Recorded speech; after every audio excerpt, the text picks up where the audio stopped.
Cuando mi nuera se fue a trabajar, mi nieto me dijo que recogiera mis cosas valiosas y saliera de la casa. «Rápido, abuela, vámonos, tenemos que salir de aquí ya». Me quedé confundida y le pregunté por qué. Y cuando llegamos a otro lugar, me explicó que todo este tiempo, mi nuera, 20 minutos después, ella no dejaba de llamarme una y otra vez. Me alegra que estés aquí. Si estás viendo este video, dale like, suscríbete al canal y cuéntame en los comentarios desde dónde escuchas mi historia de venganza. Quiero saber hasta dónde ha llegado. Me quedé en mi pequeña cocina, moviendo las manos con rapidez mientras colgaba las luces brillantes que había elegido con tanto cuidado en el mercado de esta mañana. La luz cálida y dorada de las bombillas se reflejaba en la pared de ladrillo desnudo y me hizo sonreír. Hacía mucho tiempo que mi familia no tenía una cena de verdad, pero hoy creía que todo sería diferente. Camila, mi nuera, había prometido preparar una cena muy especial, una oportunidad para que todos nos sentáramos, hiciéramos las paces y recuperáramos las risas. Mientras amarraba el último hilo de luces, me sobresalté al escuchar la puerta de la cocina abrirse de golpe. Emilio, mi nieto de apenas 5 años, entró como un torbellino. Tenía el rostro pálido, los ojos muy abiertos por el terror, y respiraba con dificultad, como si hubiera corrido una larga distancia. Antes de que pudiera decir una palabra, me agarró la muñeca con fuerza. Sus pequeños dedos se apretaron tanto que me dolió. «Rápido, abuela, vámonos. Tenemos que salir de esta casa ya». Su voz se quebró, casi un grito lleno de desesperación. Me quedé helada, con el corazón golpeándome el pecho. «Emilio, cálmate. ¿Qué pasa, hijo?» Intenté soltarme, pero él me apretó más fuerte, como si soltarme significara perderme para siempre. Tenía los ojos llenos de lágrimas y movía la cabeza con fuerza. «No hay tiempo, abuela. Vamos, rápido».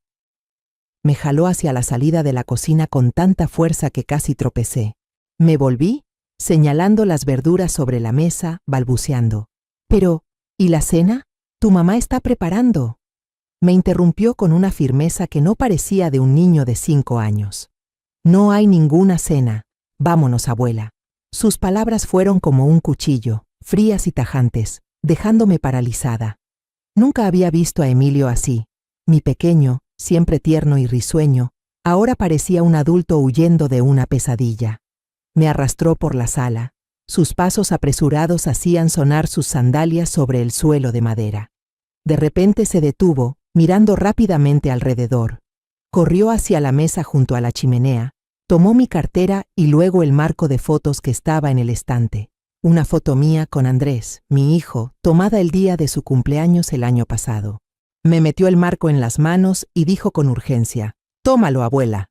Lo abracé contra mi pecho, confundida, sin entender nada. Emilio me empujó hacia la puerta principal sin darme tiempo de apagar las luces o cerrar con llave. La luz dorada de las guirnaldas seguía brillando en la cocina, como si intentara retener el sueño familiar que acababa de imaginar. Ya afuera, el cielo estaba oscureciendo. El viento fresco de la noche me hizo temblar. Emilio agitaba los brazos desesperado para detener un taxi, levantando sus pequeñas manos como si todo dependiera de ese coche. Cuando uno se detuvo, abrió la puerta y casi me empujó dentro. Me senté en el asiento trasero, aún abrazando el marco, mientras él se subía enseguida y se acurrucaba a mi lado. Me tomó la mano, la suya temblaba sin control, y sus ojos estaban fijos en la ventana, como si vigilara que algo o alguien no nos siguiera. Intenté mantener la calma, pero mi voz temblaba. «Emilio, dime, ¿qué está pasando, hijo? ¿Dónde está tu mamá? ¿Por qué tenemos que irnos?» No respondió, solo apretó mi mano con más fuerza. Sus ojos, normalmente brillantes como 2 estrellas, ahora estaban opacos por el miedo. Sentí un nudo en el pecho. Mi nieto, a quien había cuidado desde bebé, llevaba dentro un secreto demasiado grande, demasiado oscuro, que me daba miedo imaginar. Le di al taxista la dirección de un hotel en el centro. Durante todo el trayecto no dejé de mirar a Emilio, esperando que hablara, que dijera algo que me ayudara a entender. Pero permaneció en silencio, con el rostro tenso, como si contuviera una tormenta. Quise abrazarlo y decirle que todo estaría bien, pero ni yo misma lo creía. Una mala corazonada crecía dentro de mí, como una nube negra acercándose. Al llegar al hotel, mis manos temblaban mientras buscaba dinero para pagar el taxi, sin soltar el marco de fotos que ya era como un amuleto. Emilio no me soltó ni un segundo. Me arrastró por el vestíbulo iluminado, aunque la luz no disipaba la sensación de peligro. «Rápido, abuela, registra la habitación», me urgió. Entregué mis documentos a la recepcionista, la mente en blanco, solo actuando por instinto. Ella nos miró con curiosidad, pero no dijo nada, solo nos dio la llave. En cuanto entramos a la habitación, Emilio corrió hacia la puerta, echó el cerrojo y puso la cadena. El sonido seco del cierre resonó como una sentencia. Se apoyó contra la puerta, respirando con dificultad, como si acabara de escapar de una bestia. Lo miré, con el corazón hecho pedazos. Apenas tenía 5 años, y sin embargo su mirada era la de alguien que ya había visto demasiado. Me dejé caer sobre la cama, agotada. El marco se deslizó de mis manos y cayó suavemente sobre la colcha. En la foto, Andrés sonreía radiante, mirándome como si preguntara: «Mamá, ¿qué está pasando?». Quise responderle, pero no tenía respuesta. En ese momento, el teléfono dentro de mi bolso comenzó a sonar. El timbre cortante rompió el silencio del ambiente. Abrí el bolso y la pantalla se iluminó con un nombre: Camila. Mi corazón dio un vuelco. Camila, mi nuera, la que había prometido preparar una cena para reconciliar a la familia. Extendí la mano para contestar, pero Emilio se lanzó de repente y me arrebató el bolso. «No conteste, abuela. Por favor, no lo haga». Su voz sonaba casi suplicante, con los ojos abiertos de puro terror. Me quedé inmóvil, con la mano suspendida en el aire. El teléfono seguía sonando, cada tono como una puñalada en el pecho. Después de 5 llamadas perdidas, llegó un mensaje. Luego volvió a sonar. La pantalla no dejaba de encenderse. El nombre Camila parpadeaba como una advertencia, como un mal presagio. Emilio se apresuró a silenciar el timbre, pero no apagó el teléfono. Se sentó en el suelo, abrazando mi bolso contra su pecho, como si eso fuera lo único que podía mantenerlo a salvo. Me miró con una mezcla de miedo y súplica, como si me rogara que no hiciera algo imprudente. Respiré hondo, intentando mantener la voz firme, aunque el corazón me latía desbocado. «Emilio, hijo». Vacilé, temiendo que una sola palabra equivocada lo cerrara por completo. «¿Ahora puedes decirme qué está pasando? ¿Por qué estamos aquí? ¿Qué sucede?».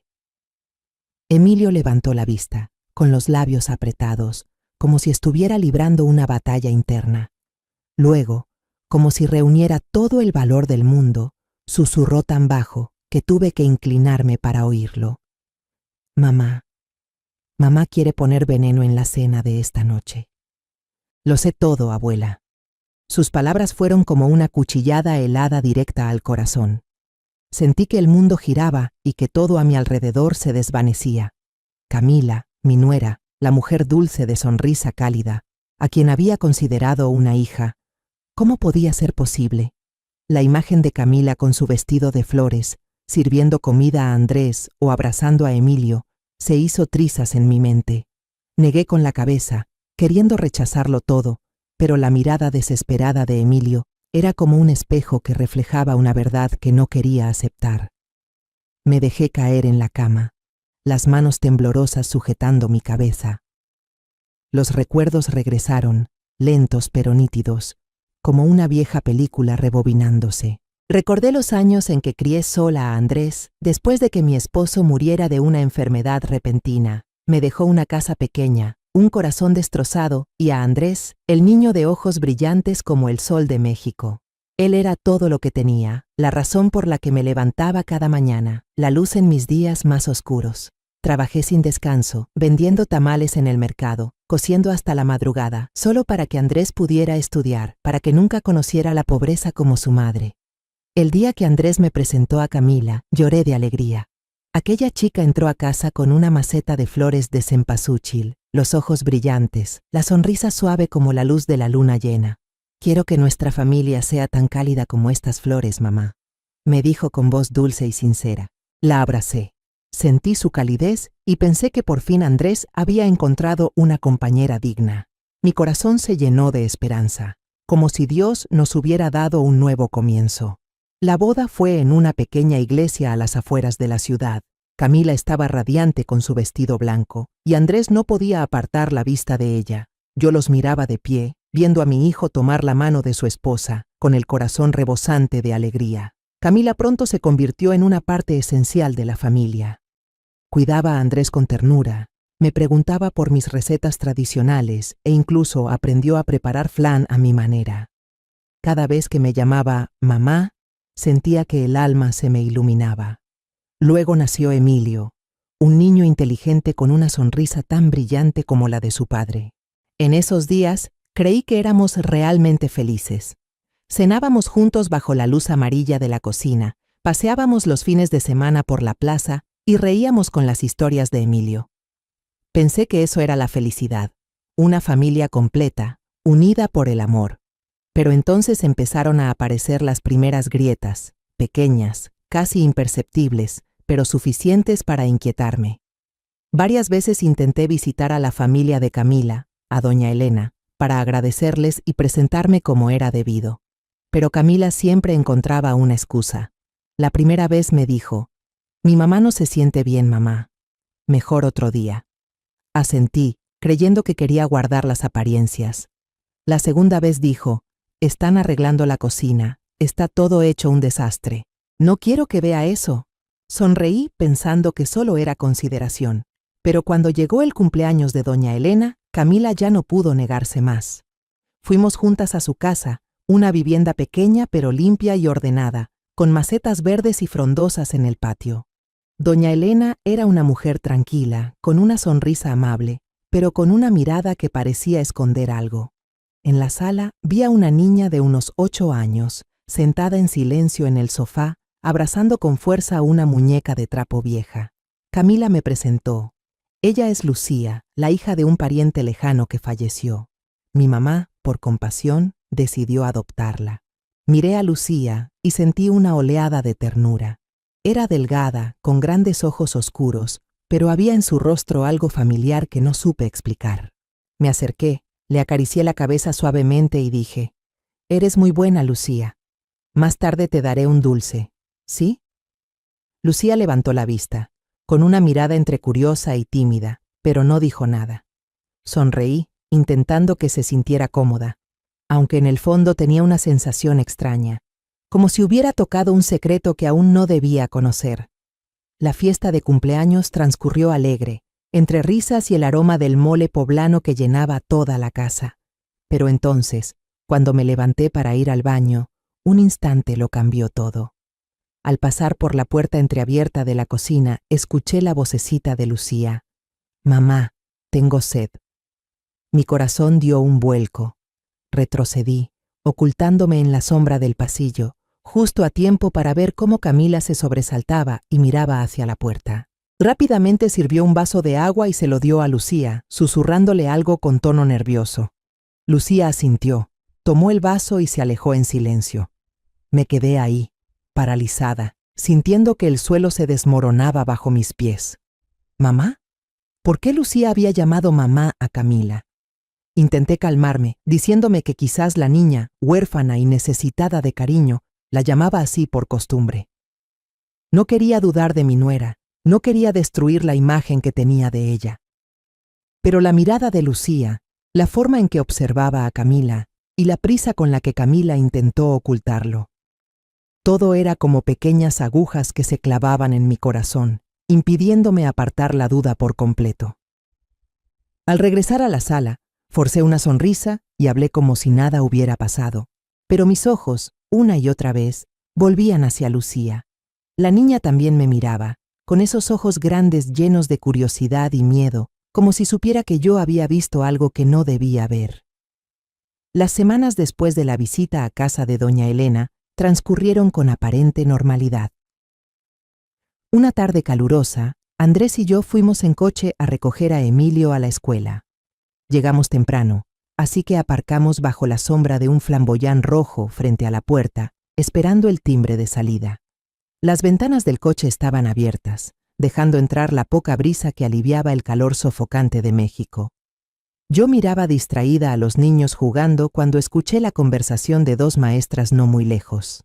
La voz de una se alzó clara en el aire. ¿Se ha fijado? La niña Lucía, la que vive con doña Elena, cada vez se parece más a Camila. La nariz, los ojos grandes, parecen hermanas gemelas. La otra rió y asintió. Sí. No solo en la cara, hasta la forma en que inclina la cabeza cuando piensa es igualita. Se nota que son familia. Un escalofrío me recorrió la espalda, aunque el sol aún brillaba fuerte. Miré a Andrés, y el corazón se me encogió. Sus hombros estaban tensos, y apretaba el volante con tanta fuerza que los nudillos se le pusieron blancos. Sus ojos, normalmente llenos de vida, ahora eran oscuros, como el cielo antes de una tormenta. Puse mi mano sobre la suya y murmuré temblando. Andrés, seguro es solo una coincidencia. Es normal que los parientes se parezcan. Andrés no dijo nada. Seguía mirando la puerta de la escuela, como si buscara algo entre los niños que salían. Quise consolarlo, pero su mirada me dejó sin palabras. No era la de un hombre feliz, sino la de alguien traicionado. Me quedé sentada, impotente, sintiendo que el suelo bajo mis pies se agrietaba. Las semanas siguientes, el ambiente en casa se volvió sofocante. Andrés hablaba poco, y cada vez que Camila entraba en una habitación, notaba cómo la miraba, con frialdad y desconfianza. Las cenas, que antes estaban llenas de risas, se redujeron al ruido de los cubiertos chocando contra los platos. Intentaba sacar conversación, preguntaba a Emilio por la escuela, a Camila por su trabajo, pero sus respuestas eran cortas, como si ambos evitaran algo. Miraba a Andrés y me dolía el alma. Mi hijo, el orgullo de mi vida, un hombre bueno y alegre, ahora era un desconocido, cargando con un dolor que yo no podía alcanzar. Y un domingo por la mañana, todo se rompió. Camila llevó a Emilio a una reunión de padres, dejando a Andrés y a mí en casa. Me dijo que quería limpiar su habitación, porque hace tiempo que no organizo nada. Asentí, pensando que solo quería distraerse, ocupar su mente para no pensar en lo que lo atormentaba. Me quedé en la sala, hojeando el periódico, aunque mi mente estaba lejos, suspendida entre las dudas y los recuerdos. Al cabo de un momento, escuché unos pasos pesados en el pasillo. Andrés salió, con el rostro pálido como el papel y las manos temblorosas sosteniendo un cuaderno pequeño, de tapa de cuero azul ya desgastada. Su voz estaba ronca, como si le costara reunir fuerzas para hablar. Mamá, se me cayó el anillo de bodas, rodó debajo de la cama. Cuando levanté el colchón para buscarlo, encontré esto. Puso el cuaderno en mis manos, con una mirada llena de dolor. Lo abrí, con el corazón latiendo con fuerza. Las letras inclinadas, tan familiares, de Camila aparecieron ante mis ojos. Era su diario, páginas escritas muchos años atrás, cuando aún era una joven estudiante. Pasé la vista por sus pensamientos sobre la escuela, sus amigos, los sueños de la juventud, y de pronto me detuve. Una página, escrita con trazos temblorosos, como si hubiera sido redactada entre lágrimas. Estoy embarazada. ¿Qué voy a hacer? Él se fue. Mis padres nunca me perdonarán. Pasé la página, con las manos temblando tanto que casi dejo caer el cuaderno. Las siguientes líneas me atravesaron el corazón. Mi pequeña hija, Lucía, perdóname. No puedo tenerte conmigo ahora. Tengo que dejarte con tu abuela. Y luego, otra frase, escrita con un dolor desgarrador. Verte crecer cada día sin poder llamarte hija me rompe el alma. Pero te prometo que algún día te daré una familia completa. Las últimas páginas fueron escritas justo antes de que Camila conociera a Andrés. Todo se volvió claro, como un cuadro rasgado que deja al descubierto la verdad oculta debajo. Lucía no era la sobrina de Camila.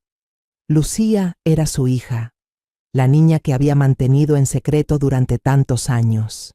Levanté la mirada y vi que Andrés se había desplomado en la silla, con la cabeza entre las manos, los hombros temblando. Ella me engañó, mamá, murmuró con voz quebrada. Durante todos estos años, cada vez que visitábamos a la señora Elena, Cada vez que decía que Lucía era su sobrina, todo fue una mentira. Sentí que mis ojos se llenaban de lágrimas.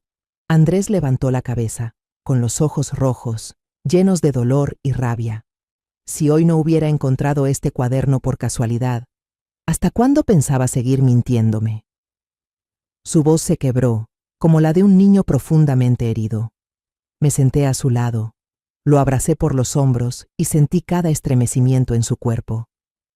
El corazón se me oprimía. Sabía que Andrés estaba sufriendo, pero también sabía cuánto había soportado Camila para guardar ese secreto. Pensé en Lucía, con sus grandes ojos inocentes, y en Camila, que había enterrado el amor de una madre para construir una nueva familia. Apreté la mano de Andrés, eligiendo cuidadosamente cada palabra. Andrés, eso ya es pasado. Ahora Camila está completamente entregada a ti y a Emilio. No eligió al hombre que la abandonó, te eligió a ti. Eligió esta familia. Se equivocó, sí, pero ya viste que ha pagado el precio con los años en que no pudo llamar hija a su propia niña. Hice una pausa, respiré hondo. Si todavía la amas, si quieres mantener esta familia por Emilio, haz como si no supieras nada. No dejes que los errores del pasado destruyan el presente, hijo. Andrés apoyó la cabeza en mi hombro, temblando. Después de un largo silencio, asintió levemente, pero fue un gesto cansado, resignado. Andrés cumplió su palabra. No le dijo a Camila que sabía la verdad, pero un secreto tan grande no puede enterrarse sin dejar cicatrices. Los cambios empezaron en las cenas, que antes estaban llenas de risas y las historias de Emilio. Ahora, la mesa se había convertido en un campo de batalla silencioso. Andrés comía con la mirada fija en el plato, sin levantar la vista hacia Camila ni una sola vez. Intentaba romper el silencio preguntándole a Emilio por la escuela o contando alguna anécdota de cuando vendía tamales en el mercado. Pero las respuestas eran solo sí o no, breves, frías, como si todos intentaran no tocar una herida abierta.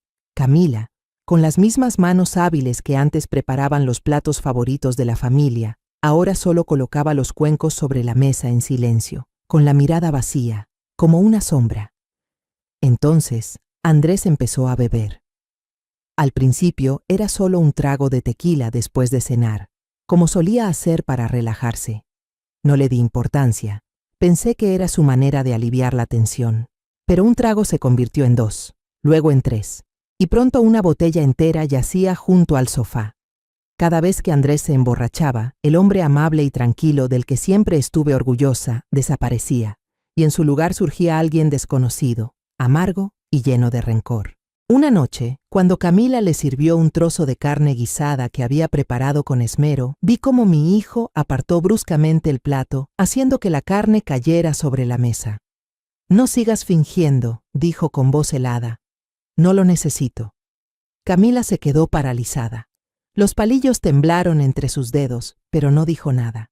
Solo bajó la cabeza, y sus ojos comenzaron a llenarse de lágrimas.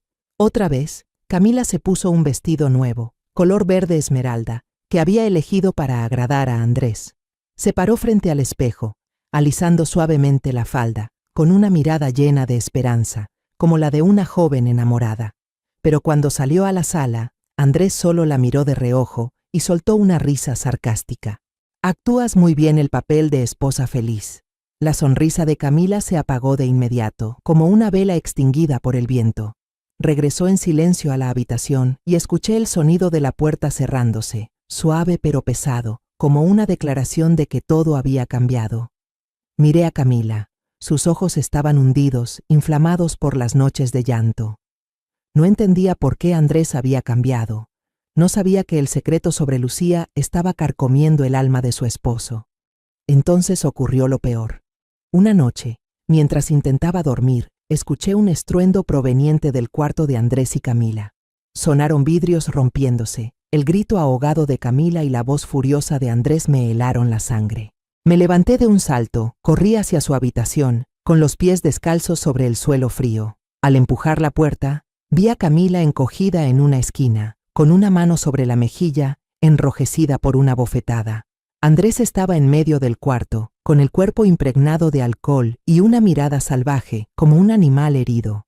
«¿Qué estás haciendo, Andrés?», grité, la voz quebrada por el miedo y el dolor. Pero mi hijo solo me miró, sin decir nada, y se fue, dejando a Camila temblando en el rincón. Desde ese día, empecé a notar los moretones en los brazos de Camila.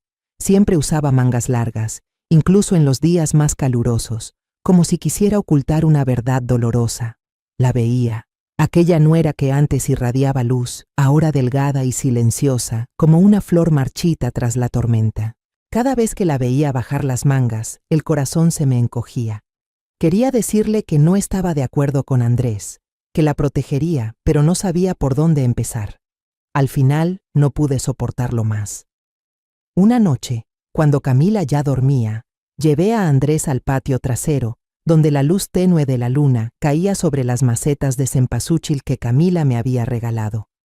«¿Qué estás haciendo, Andrés?», le dije, la voz temblando de rabia y frustración. «Mírate, estás destruyendo a tu esposa. Detente, hijo». Andrés me miró con los ojos enrojecidos por el alcohol y el rencor. Se rió, una risa amarga, que no se parecía en nada a mi hijo. «¿Qué sabe usted, mamá?», gruñó. «Ella se lo merece. ¿Sabe lo que hizo?».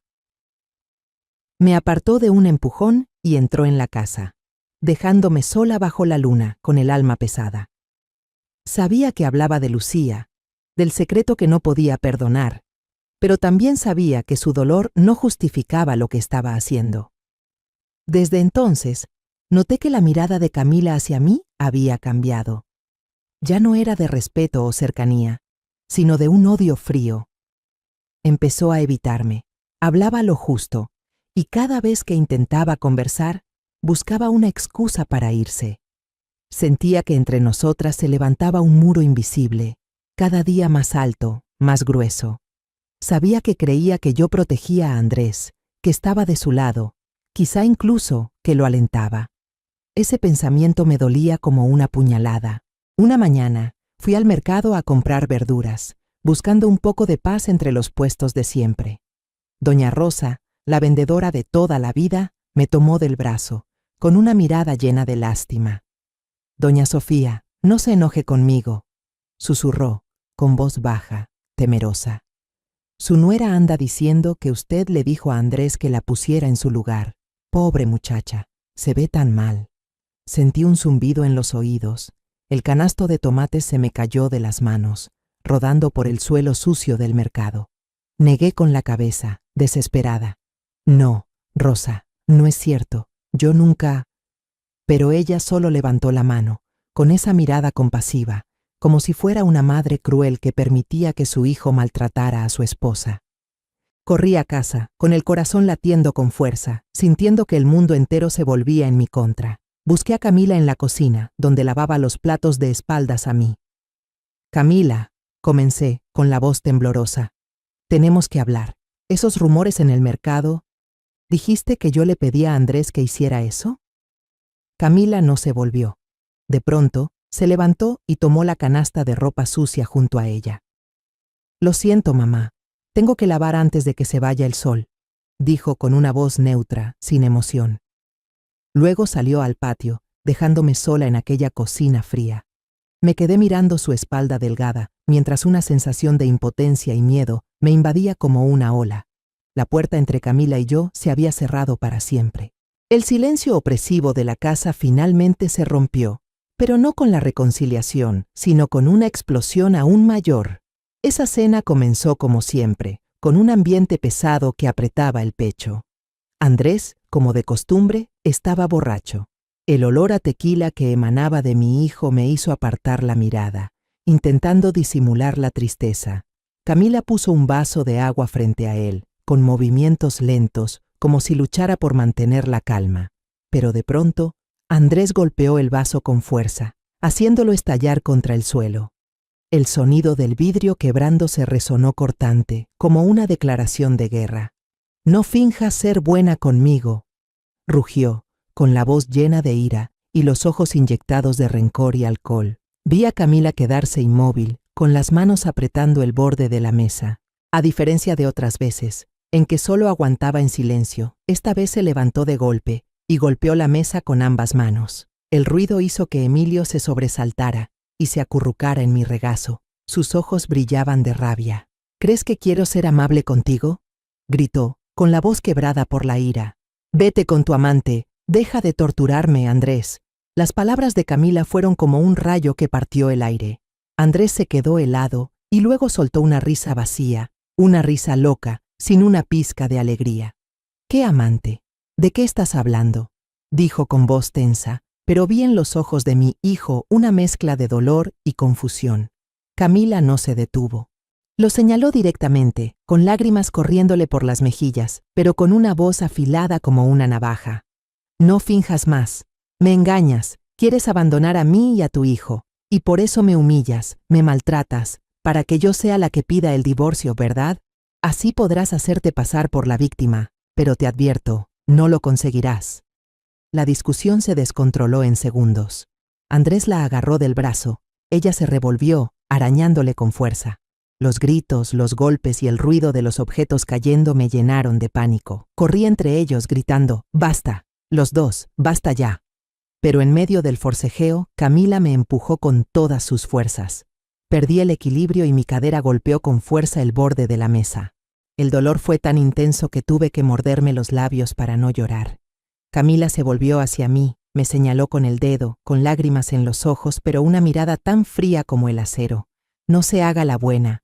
Usted tampoco es inocente. Usted lo ha permitido todo. Usted lo alentó a que me destruyera. Los dos son unos demonios. Sus palabras me atravesaron el corazón como una puñalada. Me quedé de pie, sin aire, sintiendo que el mundo se derrumbaba a mi alrededor. Emilio se aferró a mí, llorando desconsolado, mientras Camila se dio la vuelta y se encerró en su habitación, dejando a Andrés y a mí en una sala llena de vidrios rotos. Esa noche no pude dormir. Me quedé en la cama, con los ojos abiertos, escuchando el tic-tac del reloj como si contara los segundos hacia una tragedia. Las palabras de Camila resonaban en mi cabeza. ¡Demonios! Me pregunté si realmente era parte de ese dolor. ¿Acaso el hecho de haberle dicho a Andrés que guardara silencio sobre Lucía fue el comienzo de todo esto? A la mañana siguiente, cuando Camila ya había llevado a Emilio a la escuela, llamé a Andrés al salón, decidida a hablar con él. Andrés, comencé con la voz temblorosa, creo que Camila no está bien emocionalmente. Lo que dijo anoche no era normal. Deberías llevarla a un psicólogo. Tenemos que ayudarla. Andrés no respondió. Se dejó caer sobre la mesa con las manos apretadas, como si intentara contener una tormenta. En ese momento, escuché un ruido suave en la puerta. Me giré y el corazón se me detuvo. Camila estaba allí, en el umbral, no sé desde cuándo. Me miraba fijamente, sin gritar, sin llorar, solo con una sonrisa torcida, helada y llena de desprecio. Esa sonrisa me recorrió la espalda como un escalofrío. Sin decir una palabra, se dio media vuelta y se fue, pero supe que lo había escuchado todo. Y también supe que esa sonrisa no era de rendición. Era una declaración de guerra. Al día siguiente, crucé la calle hacia la casa de doña Carmen, mi vecina, para pedirle unos pimientos para el almuerzo. Me invitó a pasar y me sirvió un vaso de agua, pero su mirada inquieta me puso nerviosa. «Doña Sofía», dijo en voz baja, como si temiera que alguien la oyera. «Tengo que decirle algo. Hoy su nuera volvió a hablar con la gente del barrio. Dice que usted y Andrés piensan que está loca, que quieren encerrarla en un manicomio para quedarse con los bienes y que Andrés pueda estar libre con su amante». El vaso tembló en mis manos y el agua se derramó. Sentí que la cara me ardía, como si me hubieran abofeteado. «No, no es cierto, Carmen», balbuceé, pero ella solo me miró con una mezcla de lástima y duda. Salí de su casa caminando como un fantasma, con el corazón hecho piedra. Camila no solo quería sacarme de su vida, sino también convertirme en un monstruo ante los ojos de todos. Desde aquel día en que se quedó en la puerta, con esa sonrisa helada, supe que todo iba a venirse abajo.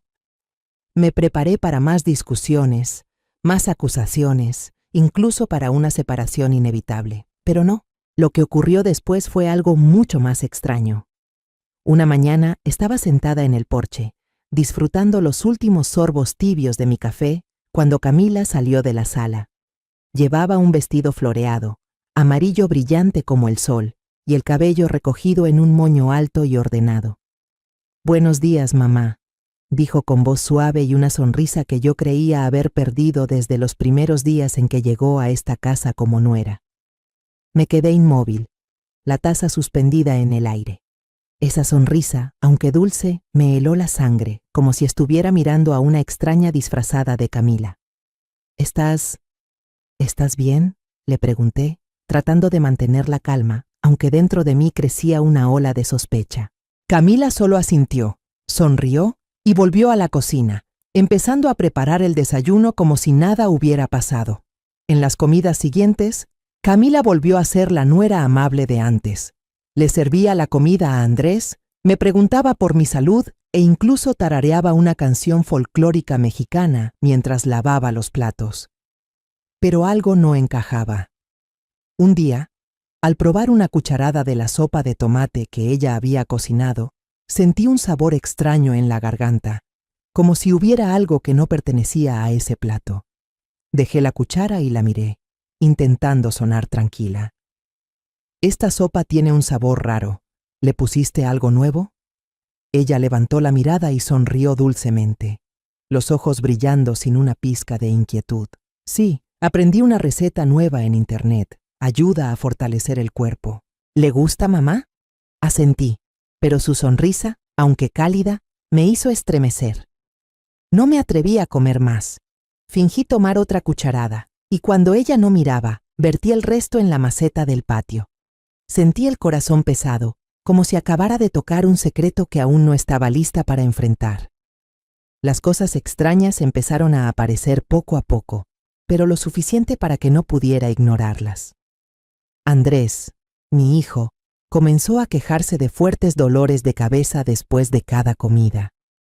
«Mamá, me duele la cabeza como si me la partieran», decía, llevándose la mano a la frente con el rostro contraído.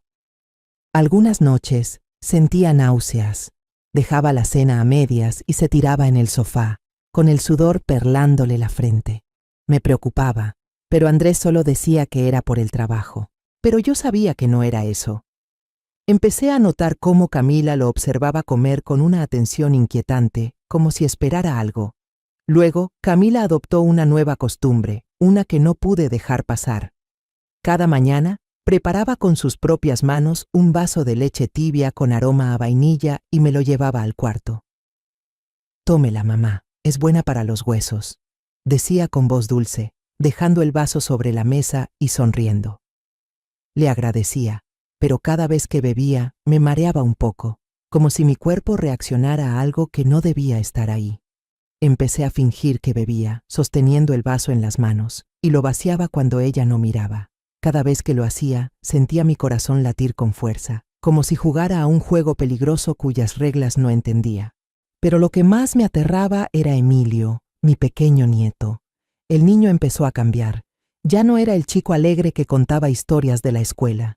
Se volvió callado, se sobresaltaba con cualquier ruido. Noté que evitaba comer los platos que preparaba Camila. Solo comía pan seco o frutas, y cuando ella le servía algo, él disimuladamente empujaba la comida bajo la mesa, mirándola con miedo. Una vez lo vi acurrucado en su habitación, abrazando su oso de peluche, con los ojos llenos de angustia. «Emilio, ¿qué te pasa?», le pregunté, sentándome a su lado y acariciando su cabello.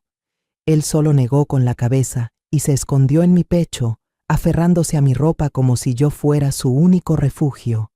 Los episodios de violencia de Andrés continuaron, a pesar de mis intentos por detenerlo. Una noche, mientras leía un cuento a Emilio en la sala, escuché un golpe fuerte en su habitación. Andrés, otra vez borracho, había empujado a Camila contra la pared. El ruido me hizo correr hacia allá, pero esta vez, Camila no gritó ni se defendió. Solo estaba en el suelo, mirándolo con unos ojos vacíos, sin emoción alguna. Corrí hacia ella y la ayudé a levantarse. El corazón me latía con fuerza. «Andrés, basta ya», grité, pero mi hijo apenas se tambaleó fuera del cuarto sin decir palabra. Camila se apoyó en mi brazo para levantarse, pero cuando quise decir algo, se volvió hacia mí con una mirada fría. «Gracias, mamá», dijo con voz baja, sin un rastro de calidez. Ese agradecimiento, junto con su calma inquietante, me hizo entender algo terrible. No era la resignación de una mujer herida, era la serenidad de alguien que ya tiene un plan, alguien que está esperando el momento justo. Sentí un escalofrío recorrerme la espalda, como si acabara de ver un fantasma en mi propia casa. Esa noche no pude dormir. Mis sospechas eran demasiado oscuras, demasiado horribles como para decirlas en voz alta. Solo abracé con fuerza a Emilio cuando se acurrucó junto a mí, rezando para poder protegerlo de la tormenta que, lo sabía, se acercaba. A la mañana siguiente, me desperté con una sensación de alivio poco común. La luz del amanecer se filtraba entre las cortinas, iluminando las macetas de cempasúchil en el balcón, y por un instante pensé que, tal vez, todo iba a estar bien. Camila salió de la sala, vestida con su vestido más bonito, uno de seda roja, brillante como una llama encendida en medio del ambiente sombrío de la casa. Su sonrisa era inusualmente radiante, como si hubiera encontrado una chispa de esperanza que yo no podía ver.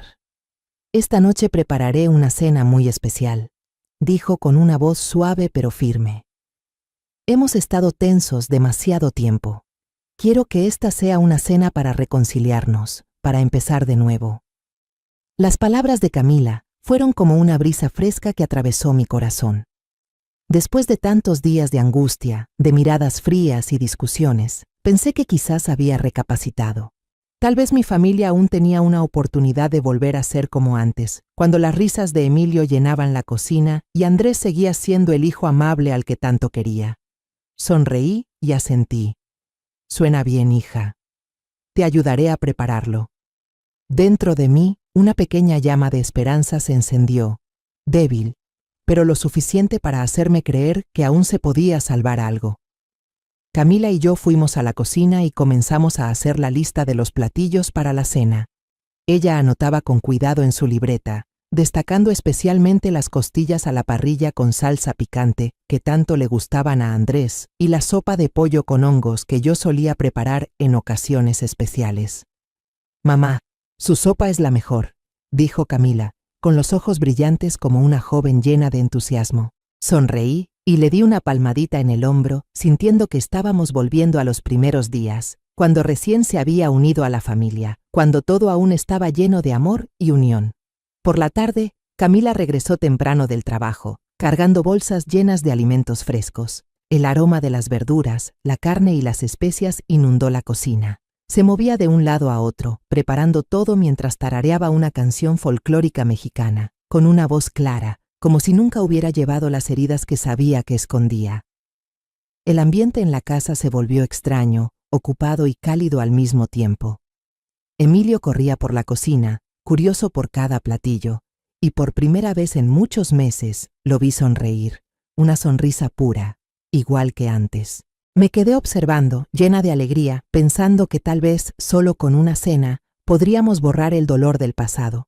Ayudé a Camila a decorar la mesa, colocando pequeñas velas y un florero con cempasúchiles en el centro. «Qué bonito se ve, hija», le dije, admirando la mesa iluminada por las velas. Camila sonrió, pero en su mirada se asomó algo extraño, como si ocultara un secreto. Aparté ese presentimiento, diciéndome que solo estaba imaginando cosas. «Gracias, mamá», respondió, y volvió a la cocina, donde la sopa hervía con fuerza. Me quedé ahí, mirando su espalda, tratando de convencerme de que todo estaría bien, que esa cena sería un nuevo comienzo. Pero de pronto, la puerta de la cocina se abrió de golpe, haciéndome sobresaltar. Emilio entró corriendo con el rostro pálido y los ojos abiertos de terror. «Abuela, vámonos, tenemos que salir de la casa ahora mismo», gritó, agarrándome la mano con fuerza y tirando de mí. Toda esperanza en mi interior se apagó, como una vela sofocada por el viento. Miré a Emilio, a sus ojos asustados, y sentí que el suelo se desmoronaba bajo mis pies. La cena de reconciliación, la esperanza que había alimentado todo el día, se desvanecía como una ilusión. El sonido del teléfono sobre la mesa me devolvió a la realidad. Estaba sentada en una habitación de hotel fría, la luz amarilla proyectando sombras en la pared, resaltando la pequeña figura de Emilio, acurrucado en el suelo, abrazando mi bolso. La pantalla del teléfono parpadeaba sin cesar. El nombre Camila brillaba una y otra vez, como una advertencia. Temblando, con la voz quebrada, pregunté: «Emilio, dijiste que tu mamá puso veneno. ¿Cómo lo sabes?». Emilio no respondió. Sacó de su bolsillo su pequeño teléfono, con la pantalla aún encendida. «Anoche usé el teléfono de mamá para jugar», murmuró entre sollozos. Ella se olvidó de cerrar la sesión de mensajes. Yo lo leí. El niño me mostró la pantalla, con las manos temblorosas, como si temiera que, al soltarla, todo se derrumbaría. Tomé el teléfono, sintiendo el corazón golpearme el pecho. En la pantalla había una conversación entre Camila y un número desconocido. «El producto está listo. Es el más fuerte, sin olor ni sabor, de efecto rápido», escribió el número.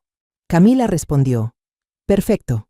Ya transferí el dinero». El número insistió: «Recuerda usar la dosis correcta». Y entonces la respuesta de Camila me dejó helada. «Ya no importa. Esta noche, con una sola cena, todo terminará». Mis manos quedaron inertes. El teléfono cayó sobre la alfombra gruesa con un sonido leve pero pesado. Mi mente se quedó en blanco, como si todos mis pensamientos hubieran sido arrancados de golpe. Al ver eso, Emilio rompió en llanto, con una voz temblorosa y llena de culpa. «Abuela, no fue solo esta vez. Antes, muchas veces vi a mamá echar un polvo blanco raro en la sopa, en el vaso de leche de usted. Mamá me vio, me llevó a su cuarto y me dijo que si lo contaba, nunca más me querría y me mandaría muy lejos». El niño sollozaba desconsolado, abrazándome con fuerza. Sus lágrimas empapaban mi blusa. Tenía mucho miedo. Por eso no dije nada. Hasta ayer, después de leer los mensajes, supe que mamá iba a hacerle algo horrible a papá y a usted. Entonces me atreví. La voz de Emilio se quebró, como si por fin soltara un peso demasiado grande para un niño de 5 años. De pronto, todas las piezas sueltas en mi cabeza encajaron con un horror indescriptible. Ese sabor amargo en la sopa que no quise comer, los terribles dolores de cabeza de Andrés después de cada cena, el mareo que sentía después de los vasos de leche con aroma a vainilla, el miedo en los ojos de Emilio, la forma en que escondía la comida bajo la mesa. Todo era una señal de un plan oscuro al que me negué a creer. La cena de reconciliación que tanto esperaba no era para unir a la familia, sino una farsa preparada por Camila. El banquete final para llevarnos a Andrés y a mí al más allá. El pánico absoluto me invadió, como una ola violenta que arrasó con todo pensamiento. Andrés, mi hijo, él seguía en casa, sin saber nada del plan macabro de Camila. Corrí a tomar el teléfono. Mis manos temblaban tanto que marqué mal su número varias veces. Por fin logré llamar. El timbre sonaba largo, cada tono era como un cuchillo en mi corazón, pero nadie contestaba. Volví a marcar, una y otra vez, y cada intento era una chispa de esperanza que se apagaba al instante. Solo el sonido vacío del timbre, luego el buzón de voz, frío y distante. «Andrés, contesta, hijo, por favor». Susurré con la voz quebrada, pero nadie respondió. «Tengo que volver a casa. Tengo que avisarle a tu papá», grité, corriendo hacia la puerta, las piernas temblorosas pero sin detenerme. Emilio, con el rostro pálido, corrió detrás de mí, agarrando con fuerza el borde de mi blusa. «¡No, abuela!», gritó con voz desgarrada. «Mamá está allí. No puede ir». Intenté soltar sus manos, pero el niño se aferró más fuerte, como si su vida dependiera de detenerme. Lo empujé suavemente para poder abrir la puerta, pero entonces hizo algo que me heló la sangre. Se tiró al suelo, justo frente a la puerta, extendiendo brazos y piernas, llorando desesperado. «Si quiere irse, tendrá que pasar por encima de mi cuerpo. No dejaré que vaya a morir allá». Miré a Emilio, mi pequeño nieto, tirado en el suelo frío, los ojos enrojecidos y llenos de desesperación, y me quedé inmóvil. Las lágrimas brotaron de mis ojos, no por miedo, sino por dolor. Ese niño, con solo 5 años, cargaba un miedo tan grande solo para protegerme. Me arrodillé, lo abracé con fuerza, sintiendo su pequeño cuerpo temblar entre mis brazos. Me quedo, mi amor, susurré con la voz ahogada. No voy a ir. Pero dentro de mí, mi corazón seguía gritando, preocupado por Andrés. En ese momento, el teléfono sonó, cortando el silencio sofocante. Un número desconocido apareció en la pantalla. Mi corazón se encogió, una corazonada terrible me hizo temblar al contestar. ¿Aló? Dije, la voz casi sin salir por el miedo. Del otro lado, una voz tranquila, profesional, pero con un peso aterrador. ¿Habla la señora Sofía, madre del señor Andrés Castillo? Llamamos del Hospital Central de la ciudad. El señor Andrés acaba de ser ingresado de emergencia. Su estado es muy grave. Le pedimos que venga de inmediato. Mis oídos zumbaban, como si el mundo se hubiera quedado en silencio. Cargué a Emilio, que seguía sollozando, y salí corriendo del hotel sin llevar nada más que mi bolso y el marco con la foto de Andrés. El viaje en taxi hacia el hospital se sintió eterno. Cada minuto era como una puñalada al corazón. Emilio iba a mi lado, sosteniendo mi mano con fuerza, sin decir palabra, pero con los ojos llenos de miedo, como si también sintiera la tragedia que se acercaba. Al llegar al hospital, el olor a desinfectante me golpeó, mareándome. Corrí siguiendo las indicaciones del personal. Mis pasos resonaban en el pasillo frío, el corazón a punto de estallar. Desde lejos vi la escena. Camila estaba arrodillada en el suelo, frente a la puerta cerrada de urgencias. Su vestido estaba arrugado, el maquillaje corrido, se jalaba el cabello mientras lloraba con desesperación. Su llanto resonaba por todo el pasillo, como un lamento que desgarraba el alma. Aunque sabía lo que había hecho, aunque había visto los mensajes horribles en el teléfono de Emilio, no pude evitar sentir una punzada de tristeza al verla así. Emilio y yo acabábamos de llegar cuando la puerta de urgencias se abrió. Un médico mayor, con el rostro cansado, salió quitándose la mascarilla. Nos miró, primero a mí, luego a Camila, con una expresión pesada. «Hicimos todo lo posible», dijo con voz grave y lenta. El paciente sufrió una intoxicación aguda por cianuro. La dosis fue demasiado alta. Lo siento mucho, no logró sobrevivir. El tiempo pareció detenerse. El llanto de Camila se convirtió en un grito desgarrador que resonó por todo el pasillo.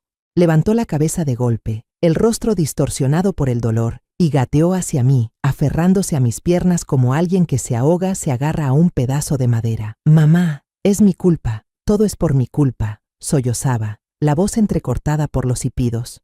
«Yo lo maté. No quería que fuera así, solo quería que él se detuviera, que todo se detuviera». Me quedé allí, paralizada, incapaz de moverme. Emilio se apretó contra mí, temblando, sus pequeñas manos aferradas a mi ropa. Camila levantó la vista, con los ojos hinchados y rojos, mirándome con súplica. «Por favor, llévame a la comisaría», susurró, con una voz débil pero llena de desesperación. «Tengo que pagar por lo que hice. No puedo seguir viviendo con esto». Sentí que el corazón se me rompía en pedazos.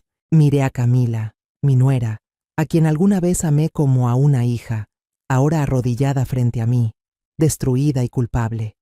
La ayudé a ponerse de pie. La voz me temblaba. «Está bien, Camila. Iremos». Pero en el fondo sabía que no existía ninguna comisaría, ningún castigo que pudiera aliviar ese dolor. El viaje en taxi hacia la estación de policía fue silencioso, pero cada segundo pesaba como un siglo. Abracé con fuerza a Emilio, sintiendo su pequeño cuerpo estremecerse, aunque ya no lloraba. Sus ojos miraban por la ventana, vacíos, como si intentaran encontrar un lugar donde escapar de aquella pesadilla. Camila iba en el asiento delantero, callada, con la cabeza apoyada en el vidrio, mientras las lágrimas le corrían despacio por el rostro sin vida. Al entrar en la comisaría, el aire frío y severo me hizo estremecer. Una agente de policía, de la edad de Camila, con una mirada firme pero compasiva, nos condujo a una sala aparte. Le trajo a Emilio una taza de chocolate caliente y un libro de historietas. Luego lo llevó con suavidad a un rincón tranquilo, donde había un sillón blando y algunos juguetes. Deje que descanse un poco, señora, dijo con voz suave y reconfortante. Asentí, agradecida por su amabilidad, aunque el corazón me pesaba al ver a Emilio encogido, abrazando su taza de chocolate como si fuera un amuleto. En la sala de interrogatorios solo quedamos Camila, la agente y yo. El espacio era pequeño, con paredes blancas y frías y una mesa de madera gastada, lo que me hacía sentir atrapada en una pesadilla. Camila se sentó frente a mí, las manos entrelazadas sobre la mesa, la cabeza baja. No esperó que nadie hablara ni la presionara. Como si estuviera agotada de fingir, comenzó a hablar con una voz monótona, vacía, como si narrara una historia que ya no le pertenecía. No quería que las cosas llegaran tan lejos, empezó Camila, con la mirada fija en la mesa, como si no se atreviera a mirarme. Al principio, solo quería que Andrés se debilitara. Pensé que si él se sentía cansado, si ya no tenía fuerzas para lastimarme, todo se detendría. Hizo una pausa, respirando temblorosamente. Trituraba pastillas para dormir de hierbas, una dosis suave, y las mezclaba con su café de la mañana. Solo un poco, para que se sintiera somnoliento, para que dejara de levantar la mano. Me quedé allí, con el corazón apretado, escuchando cada palabra de Camila como si fueran cuchillos. Recordé las mañanas en que Andrés se quejaba de estar agotado, de sentir que su cuerpo no respondía. Pensé que era por el alcohol, por el estrés, pero ahora la verdad se mostraba cruel y nítida. Camila continuó, su voz cada vez más baja, como si se esforzara por no desmoronarse. Pero los golpes no pararon, cada vez eran peores. Me sentía atrapada en una jaula, y cada día esa jaula se cerraba un poco más. Levantó la vista, por primera vez, con los ojos rojos pero secos, como si ya no quedaran lágrimas. Empecé a buscar cosas en internet, cosas más peligrosas. Leí sobre sustancias de efecto lento, cosas que hacían pensar que era una enfermedad. Pensé, si Andrés desaparecía poco a poco, nadie sospecharía. Sería libre, y Emilio no tendría que ver cómo su padre seguía maltratando a su madre. Un escalofrío me recorrió la espalda. La imagen de Camila, la nuera dulce que una vez me regaló una maceta de cempasúchil, ahora era la de una sombra, una desconocida con el corazón lleno de rencor. Continuó, con la voz temblorosa. La gota que colmó el vaso fue el día que escuché a mamá decirle a Andrés que me llevara al psiquiatra. En ese momento supe que los dos me veían como una loca, una carga. Ya no era solo una mujer rechazada, sino una enferma mental a los ojos de esta familia. No pude soportarlo más.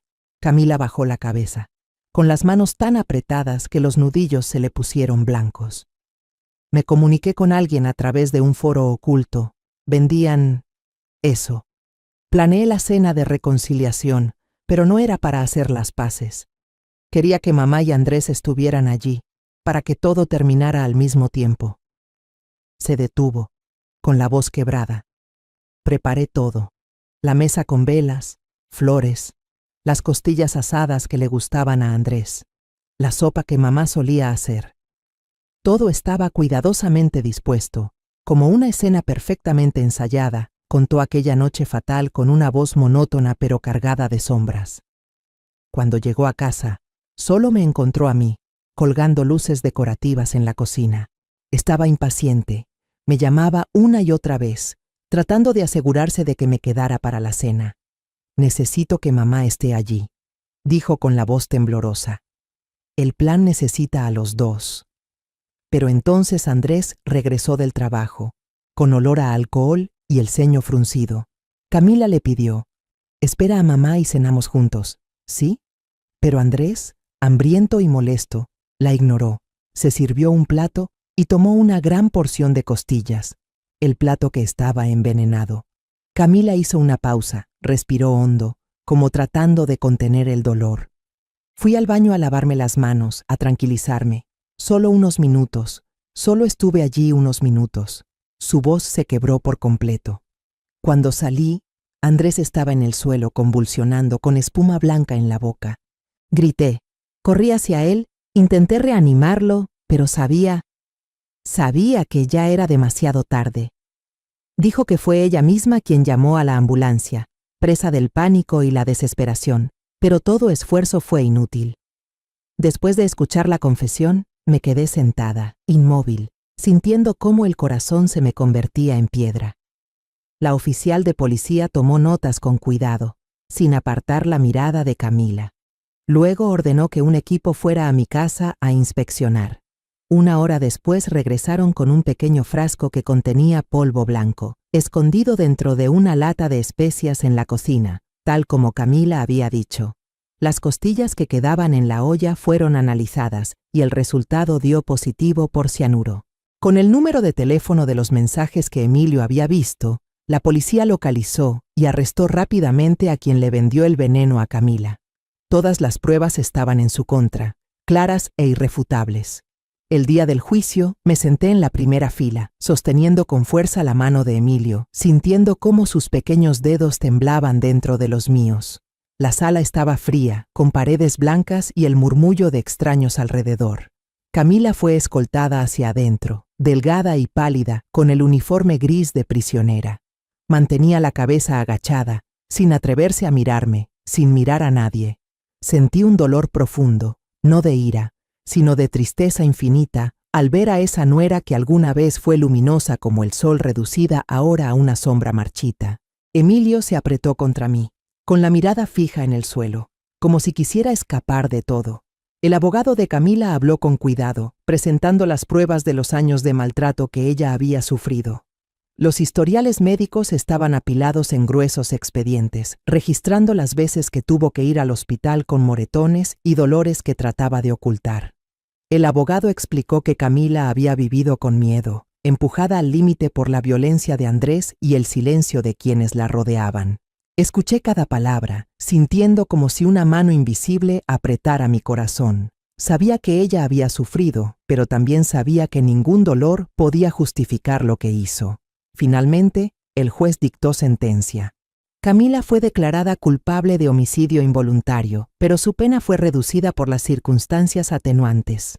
Había sufrido violencia física y psicológica durante años. Presentaba signos de depresión severa y mostró arrepentimiento sincero al entregarse voluntariamente. Cumpliría su condena en un centro de rehabilitación, con apoyo psicológico. Escuché el veredicto sin sentir alivio. No había alegría, ni consuelo, solo un vacío helado en el pecho. Antes de que el juicio terminara, el juez me miró y habló con voz grave y firme. «Señora Sofía, como madre de la víctima, ¿desea decir algo?» Respiré hondo, sintiendo todas las miradas clavadas en mí. Emilio apretó mi mano con fuerza, dándome valor. Me puse de pie, las piernas temblorosas, pero con la voz lo más clara posible. No miré al juez ni al público. Miré directamente a Camila, a esos ojos que ahora se alzaban, llenos de miedo y arrepentimiento. «Señor juez», comencé despacio, «hoy aquí no hay ganadores, solo perdedores de una tragedia que todos ayudamos a crear». La sala quedó en silencio, solo se oían las respiraciones contenidas. Continué, con cada palabra saliendo desde lo más profundo de mi alma. «Quiero que todos sepan que la razón por la que mi hijo Andrés se volvió violento no fue porque tuviera una amante. Fue porque descubrió, por accidente, que Lucía, la niña que creía sobrina de su esposa, en realidad era hija biológica de Camila». Toda la sala se agitó. El murmullo creció como una ola, y vi a Camila levantar la cabeza de golpe, con los ojos muy abiertos, mirándome paralizada. Las lágrimas le rodaron por las mejillas, pero no dijo nada, solo bajó la cabeza y su cuerpo tembló. Tomé aire, luchando por mantener la voz firme. Me equivoqué, admití, al aconsejar a mi hijo que guardara silencio. Pensé que así protegería a la familia, pero ese silencio se convirtió en veneno, corroyó el alma de Andrés y lo transformó en un monstruo. Y luego tú, Camila, respondiste con otro veneno.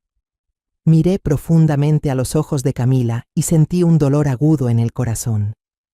Eres una persona que ha sufrido mucho, pero el dolor no te da derecho a quitarle la vida a otro, ni a convertirte en un demonio. Camila bajó la cabeza. Las lágrimas cayeron al suelo, brillando bajo la luz del tribunal. Eran lágrimas de verdad, de arrepentimiento tardío, pero nada podía cambiar lo que ya había pasado. el juicio terminó y se llevaron a Camila. Me quedé ahí, abrazando a Emilio, mirando su silueta desaparecer tras la puerta. No sabía si algún día podría perdonarla, pero entendía que la rabia no traería de vuelta a Andrés, ni aliviaría el dolor de Emilio. Solo sabía que debía seguir adelante, por mi nieto, por lo que quedaba de esta familia. Después del juicio, Emilio y yo nos mudamos a un departamento más pequeño, en un barrio nuevo, lejos de los recuerdos dolorosos de la casa anterior. Decidí vender la casa, donde alguna vez resonaron las risas de Andrés, las canciones de Camila y las palabras balbuceadas de Emilio. Cada rincón guardaba un recuerdo, pero también una herida que ya no podía soportar enfrentar. Nuestro nuevo hogar era modesto, pero cálido, con un pequeño balcón que daba a una calle llena de árboles. Empezamos de nuevo, paso a paso, Emilio y yo. Le enseñé a cocinar platos sencillos, tacos con carne molida, sopa de frijoles, su favorita, y limonada fresca para los días calurosos. Juntos plantamos algunas macetas con hierbas en el balcón, albahaca, menta y una planta de chile que Emilio regaba con cuidado cada día. Cada noche le leía cuentos, historias de aventuras, de valentía y de amor familiar. Algunas noches, Emilio se acurrucaba en mi regazo y susurraba: «Abuela, extraño a papá». Lo abrazaba fuerte, con lágrimas silenciosas, pero solo le decía: «Lo sé, hijo. Tu papá siempre está aquí, en nuestro corazón».